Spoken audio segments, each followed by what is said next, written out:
दोस्तों बवाल फिल्म को आए हुए करीब 5 दिन हो गए हैं और कल एक खबर आई थी कि कैसे एक प्रेस नोट आया था जिसमें ये मेंशन किया गया था that is the most viewed Indian film on Amazon prime video. अब खैर ओटीटी पे तो हर एक फिल्म जो आती है जैसे भी वो अच्छी या बुरी हो, वो तो अक्सर शुरू के वो तो नंबर वन ही बताते हैं। और अनलाइक का बॉक्स ऑफिस जहाँ पे ऑब्वियसली मंडे को आपको नॉर्मली अक्सर पता लग जाता है कि एक फिल्म की असली परफॉर्मेंस क्या है। ओटीटी पे तो खैर आप कुछ जान नहीं सकते बिकॉज कोई नंबर्स कोई आंकड़े शेयर करता नहीं है। तो खैर इनकी बात मान ले हम मान सकते हैं कि हाँ, कवाल फिल्म कई लोगों ने देखी बिकॉज ऑब्वियसली थिएटर जाना महंगा पड़ता है और शायद इसलिए लोग आजकल ज़्यादा ओटीटी पे देखते हैं। बट सिर्फ अधिकतम लोगों का एक फिल्म देखना वो एक मैं कहूँगा that is not a test of a film true value. तो खैर ये फिल्म जब रिलीज़ हुई थी इसका एक प्रेस शो भी हुआ था, और हमने तो खैर ये जिस दिन जब फ्राइडे को आई थी 1 जुलाई को तब देखी थी अमेजॉन प्राइम वीडियो पे। और अक्सर जो होता है कि कोई भी एक फिल्म ओटीटी पे जब आती है तो फ्राइडे से ही शुरू से वो एक पॉजिटिव ट्रेंड शुरू हो जाते हैं फिल्म को लेके, उसके एक्टर्स को लेके। लेकिन अक्सर आई थिंक दोपहर के बाद या कम से कम रात को उस फिल्म की असलियत पता चलती है बिकॉज तब जो ट्रेंड होता है और जैसा हुआ था फ्राइडे की शाम को और रात को, तब तो खैर जो ज़्यादातर व्यूज़ आ रहे थे वो इतने पॉजिटिव नहीं थे। खैर हमें बवाल कैसे लगी हम तो इसका एक अलग से वीडियो बना ही चुके हैं, आप नहीं देखा तो आप उसे ज़रूर देख लीजिएगा।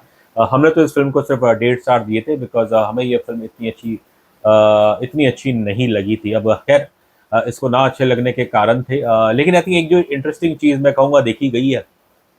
ऑब्वियसली आई थिंक फिल्म जनता को ये फिल्म कैसे लगी इसका फैसला तो जनता ही करती है। और अगर मैं फिल्म रिव्यूइंग की बात करूँ तो normally obviously a film is subjective. लेकिन कहीं ना कहीं मुझे लगता है कि एक अच्छी फिल्म को लेके शायद फिर भी मिक्स व्यूज हो सकते हैं। बट एक बुरी फिल्म को तो मेरे ख्याल से लार्जली चाहे वो आम दर्शक हो या फिर क्रिटिक्स हो, लार्जली तो मेरे ख्याल से उसके अंदर एक कंसेंसस रहनी चाहिए कि ये फिल्म इतनी अच्छी नहीं है। लेकिन जो आई थिंक बवाल के साथ देखने को मिला है कि ज़्यादातर तो मुझे लग रहा है रिव्यूज़ इतने अच्छे नहीं है, बट मीडिया के अंदर जो कुछ क्रिटिक्स हैं जो उस फिल्म की तारीफ कर रहे हैं, अब खैर उनकी अपनी अपनी वजह होगी उस फिल्म को पसंद करने के लिए। लेकिन मुझे नहीं लगता कि किसी को कोई हक है कि वो जिन्हें ये फिल्म नहीं पसंद आई, जिन फिल्म क्रिटिक्स को ये फिल्म नहीं पसंद आई, आप उनकी इंसल्ट नहीं कर सकते। अब दुर्भाग्य से ये रियलिटी है हमारे मीडिया की, कि जहाँ पर हर एक फिल्म को लेके कहीं ना कहीं मैं कहूँ एक बवाल होता ही है, जहाँ पे बेसिकली एक वर्ग रहता है जिसे फिल्म शायद अच्छी लगी हो, और फिर एक दूसरा वर्ग है जिसे फिल्म अच्छी नहीं लगी हो। तो ऑब्वियसली नॉर्मली जिसको फिल्म अच्छी लगी है या फिर जिसको फिल्म बुरी लगी है, वो उनमें से कुछ लोग होते हैं जो एक दूसरे को इनडायरेक्टली टॉन्ट्स मारते हैं। और यहाँ पे हमने एक इंटरेस्टिंग पोस्ट पढ़ा था जहाँ किसी एक महाशय ने ये कह दिया कि जब आपको फिल्म समझ नहीं आई है तो आप उसको रिव्यू नहीं करना चाहिए। जाहिर है इस क्रिटिक को वो फिल्म काफ़ी अच्छी लगी, खैर हम इनके व्यूज़ की सम्मान करते हैं। लेकिन आई थिंक इस तरह दूसरे की तानाशाही करना वो मेरे ख्याल से उचित नहीं है। और ऐसे ही हमें कुछ और भी व्यूज़ देखने को मिले, लेकिन obviously we always stick to our view. Yes we might be wrong, लेकिन हमें तो फिल्म अच्छी नहीं लगी and there is no shying away from it. खैर ऑब्वियसली आई थिंक फिल्म की स्टोरी को लेके तो खैर बवाल हो ही सकता है। लेकिन मैं जो ऐसे क्रिटिक है जो दूसरे क्रिटिक्स की जिनको टॉन्ट कर रहे हैं, उनके लिए मैं बस दो चीज़ कहना चाहूँगा कि आपने जैसे ये फिल्म देखी है आपको ओवरऑल शायद अच्छी लगी होगी, लेकिन इस फिल्म के अंदर जो दो दो मेरे ख्याल से जो दो बहुत कंटेंशियस चीज़ें हैं, आई थिंक जिसके अंदर प्रमुख है कि कैसे एक तो इसकी जो स्टोरी है, कि कैसे एक यूपी का professor played by Varun Dhawan, वो अपनी नौकरी बचाने के लिए यूरोप जाता है टू वर्ल्ड वॉर 2 के जो प्लेसेस है, और वहाँ से वो वीडियो कॉन्फ्रेंसिंग द्वारा अपने स्टूडेंट्स को उस जगह की हिस्ट्री और उसके वर्ल्ड वॉर में क्या उसकी भूमिका रही उसके बारे में वो बताता है।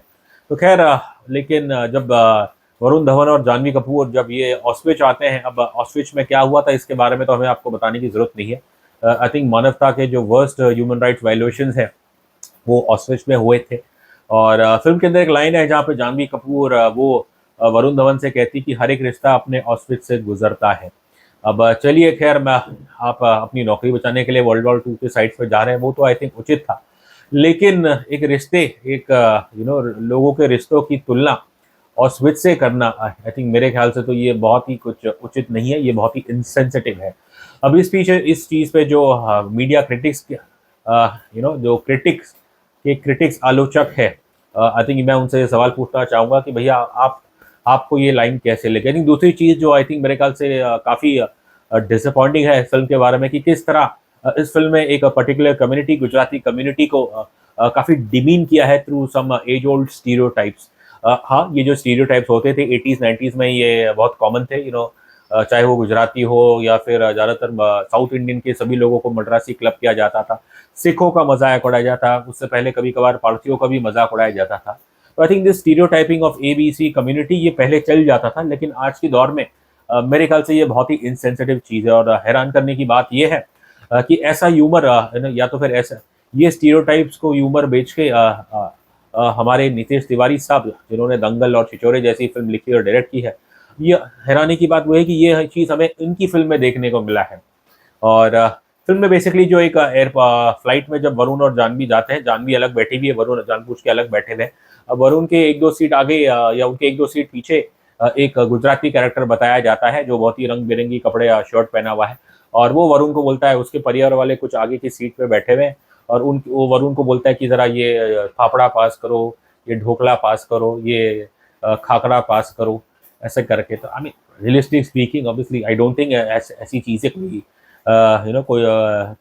कोई इंसान कोई सभी इंसान तो कर नहीं सकता, और वास्तविक जीवन में बड़ा असंभव होगा आपको ऐसी चीज़ें प्लेन में देखने का।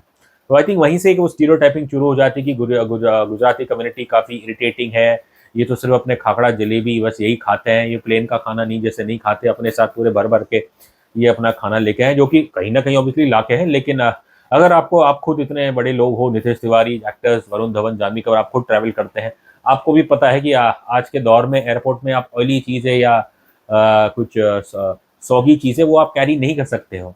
हाँ, आप अपना जलेबी खाखड़ा लेके जा सकते हो, लेकिन वो पैक्ड होता है। अगर आप उसको खोल दोगे तो जाहिर है प्लेन में आके एयर होस्टेस आपको बोलेगी कि सर आप प्लीज़ वैसा करिए। खैर वो तो अलग बात है। तो खैर यहाँ से वो स्टीरियोटाइपिंग ऑफ गुजरातीज़ की शुरू होती है, और फिर एयरपोर्ट पे इन दोनों के बैग एक्सचेंज हो जाते हैं, वरुण वरुण धवन और इस गुजराती कैरेक्टर के।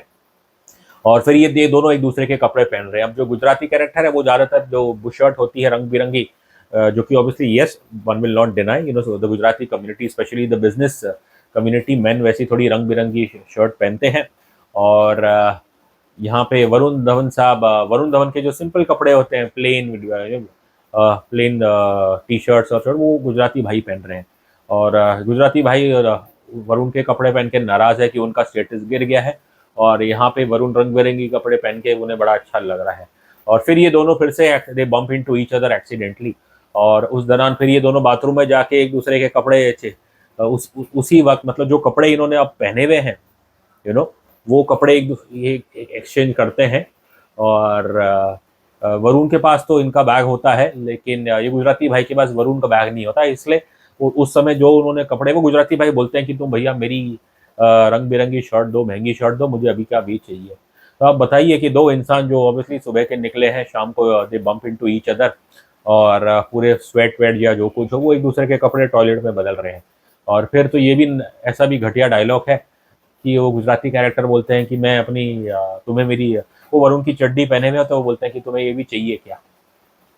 और खैर फिर आगे जाके एक सीन और है जहाँ पे आई थिंक गुजराती जो गुजराती कैरेक्टर है उसके साथ के जो फेलो गुजराती मैन है, वो लोग एक स्ट्रिप क्लब के बाहर खरीदे, और वो वरुण और जानवी को इशारा करते हैं। वरुण उनको बोलते हैं कि नहीं, जैसे कि उन्हें तो ये ठीक नहीं लगता, वो नहीं जाएंगे। तो हाँ, कहीं ना कहीं ऑब्वियसली इस चीज़ में एक सच्चाई है, but I don't think it is limited to any particular community.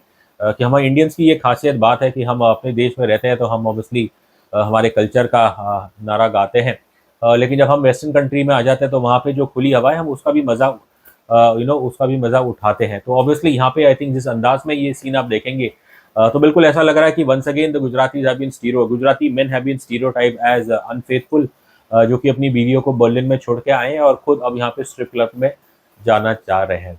तो आई थिंक ये जो दो चीज़ें हैं, आई थिंक बाकी चीज़ पे तो खैर लोगों के मिक्स व्यूज हो सकते हैं, लेकिन हमारा ऐसा मानना है कि ये जो दो चीज़, जो इनसेंसिटिव चीज़ें सरप्राइजिंगली डायरेक्टर नितेश तिवारी साहब ने अपनी फिल्म में दिखाई है, इस पे तो हमारी नज़र में कोई डिबेट हो ही नहीं सकता। दे आर एब्सोल्युटली इनसेंसिटिव, और कोई भी इंसान अगर उन्हें ये चीज़ पसंद आती है तो आई एम सॉरी टू से कहीं ना कहीं आप उस रिग्रेसिव सोच, उस स्टीरियोटाइप्स को आप बढ़ावा दे रहे हैं। खैर आप इस वीडियो के बारे में क्या सोचते हैं हमें कमेंट सेक्शन में ज़रूर बताइएगा। Until we meet again next time, thank you so much. Take care.